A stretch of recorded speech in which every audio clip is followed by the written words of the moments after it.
Более 300 участников из 25 районов республики, а также Хабаровского края и Магаданской области принимают участие в «Синергии Севера». Работа здесь ведется по нескольким направлениям, таким как молодые предприниматели, «Я инженер» и рабочая молодежь. В течение 5 дней участники форума разрабатывают и защищают свои проекты.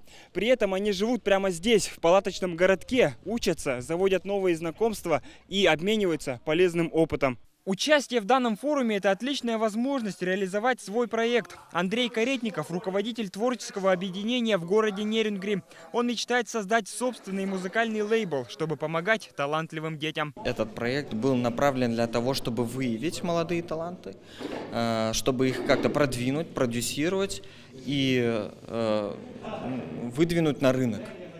То есть очень важно. У нас сейчас в Нерюнгринском районе такого нет.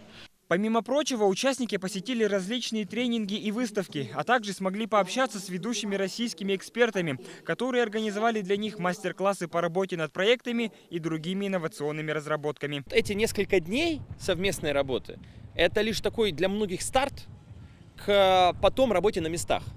Ребята должны вернуться и понимать, что те знания, навыки, умения и компетенции, которые они здесь приобрели, их задача протранслировать всем остальным. Если они оставят все в себе, от форума будет нулевой эффект. По итогам образовательного форума будут выявлены лучшие проекты, которые получат финансовую поддержку от государства.